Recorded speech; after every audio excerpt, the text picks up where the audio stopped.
Good morning, I'm Taylor Wilson, and today is Friday, October 25th, 2024. This is The Excerpt. Today, the latest surrounding threats against election workers and other officials, plus how a gender gap is defining this election. We look at new polling, and how the campaigns are courting caregivers in the final stretch before November 5th. Threats against election workers and other public officials have moved beyond calls and texts to shootings and a bombing.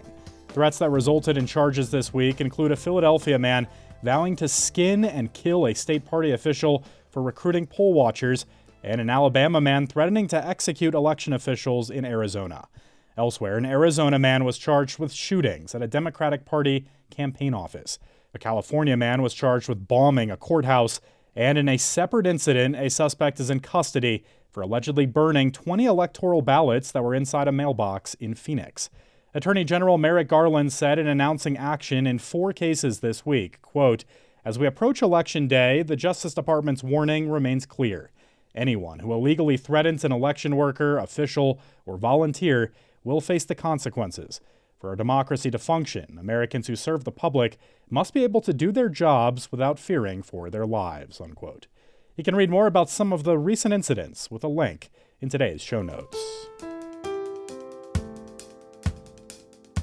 The Office of Georgia's Secretary of State repelled a cyber attack earlier this month that appeared to be an attempt to shut down the website voters use to request absentee ballots ahead of the election.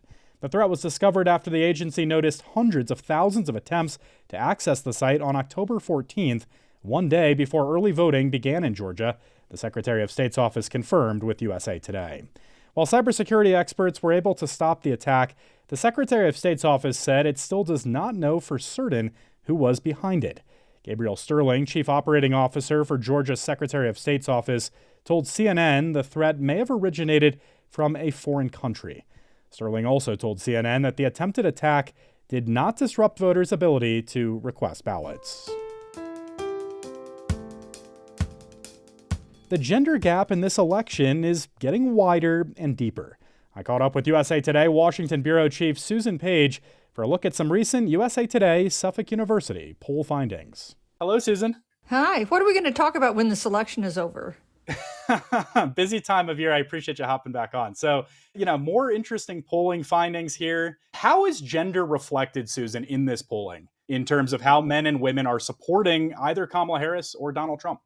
We've been talking about a gender gap in presidential politics since 1980, but the one this year is the biggest yet, if these numbers hold up. In our national poll that just came out this week, men are supporting Trump 53% to 37%. Women are supporting Harris by almost exactly the same numbers, 53% to 36%.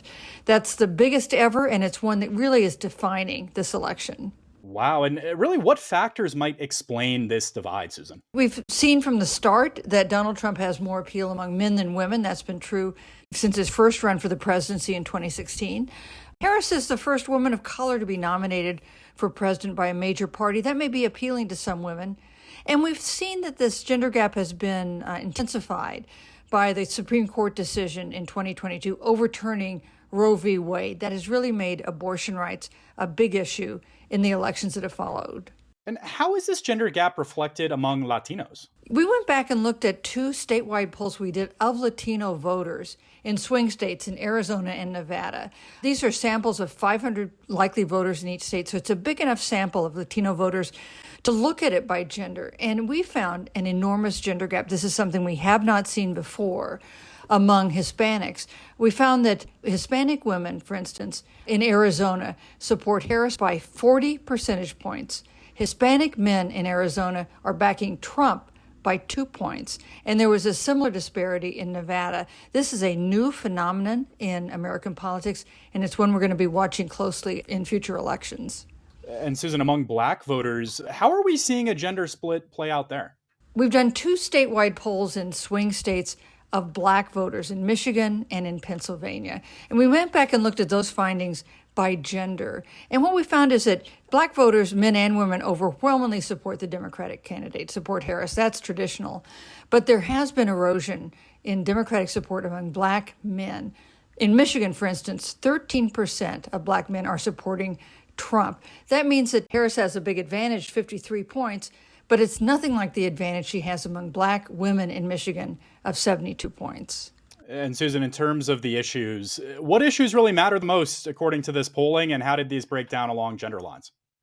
The first issue, the issue that is at the top of the list for men and women, it won't surprise you, it's the economy and inflation. But after that, there is a lot of disagreement. Number 2 for women voters, a strong second, abortion access and women's rights. Not of concern to men. Only 2% of men volunteered that as their top issue. Instead, their number 2 issue is immigration. Number 3 issue is democracy. And finally, Susan, how do voters feel the parties really view these issues that matter to men and women? In our national poll, we asked if people thought that the Democratic Party cared more about issues of concern to women than men. And the reverse for the Republican Party. Did the GOP care more about issues of concern to men than of women?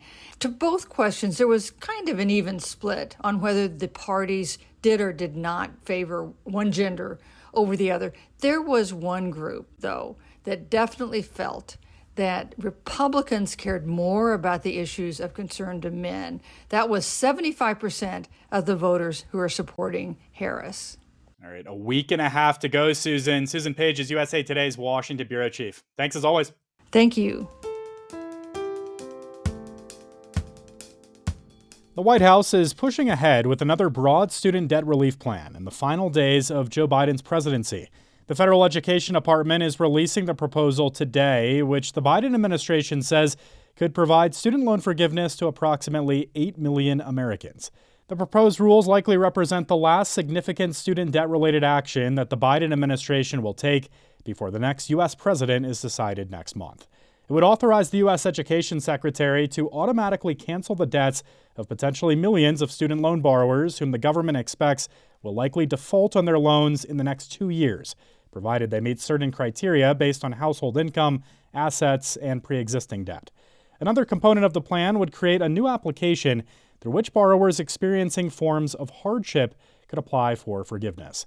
Among other categories, those challenges would include chronic illness, medical debt, costs related to childcare, and the impacts of natural disasters. You can read more with a link in today's show notes. Looking to shore up support in the final weeks before the election, the campaigns are pledging to help families with soaring costs of in-home care. I spoke with USA Today's senior reporter Jessica Gwynn about the toll on caregivers and how the issues they care about are playing out this election cycle. Hello, Jessica. Hi, Taylor. Thanks for having me. Thanks for coming back on, Jessica. So let's just start with this. Would you tell us about Dion McCrae and her story? Dion had a successful career in high tech. She owned her own home in Oakland, California, until she got a phone call in 2020. Her stepfather had suddenly collapsed. She ended up selling her house and moving back into her childhood home in Orange County to care for him until he died 11 months later. During that time, she realized her mom's memory issues were more serious than she had realized. So she stayed, and she has become like 1 in 5 Americans who are family caregivers. And that's what they do. They are part of a largely invisible, unpaid workforce that toils quietly behind the scenes, caring for aging parents or ailing family members with very little government support.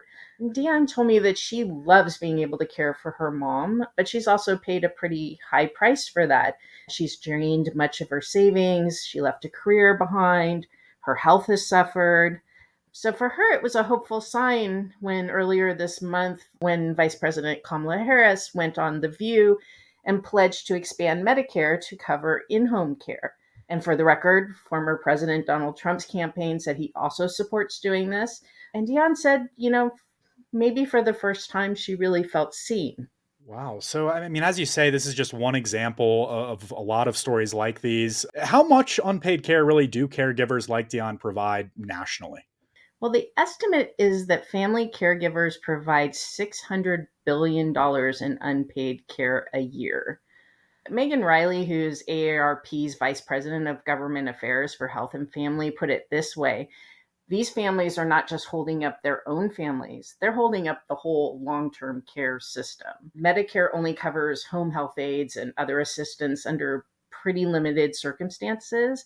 And so many families don't earn enough to afford private care, but earn too much to qualify for government aid. Yeah, so really, what are the consequences of this, this juggling act that caregivers are having to pull off? Well, research shows families end up providing about half the care hours themselves. And that constant juggle means they're often absent from work. They lose out on pay and benefits. They miss out on promotions. Some have to stop working altogether for a time. And the people we spoke with also reported that they experienced much higher levels of stress. Oftentimes, they're juggling kids and ailing parents. And they also say their own health has suffered as they've tried to navigate complex rules and Byzantine bureaucracies. And one of the challenges here is that this can go on for years. Almost 1/3 of caregivers have been caring for family members for 5 years or longer. So, Jessica, you mentioned Trump and Harris. It's election season. We're just days away, really, from election day at this point. So, how are Trump and Harris going after these voters? And really, what are the issues that voters want them to tackle? Well, Trump has pledged to protect and strengthen Medicare and to prioritize care at home for the elderly. And he said he would cut red tape and support family caregivers through tax credits. Harris, as I said before, has outlined a proposal to expand Medicare to cover in-home care. The issue is personal for Harris. She took care of her mother when she was dying of cancer.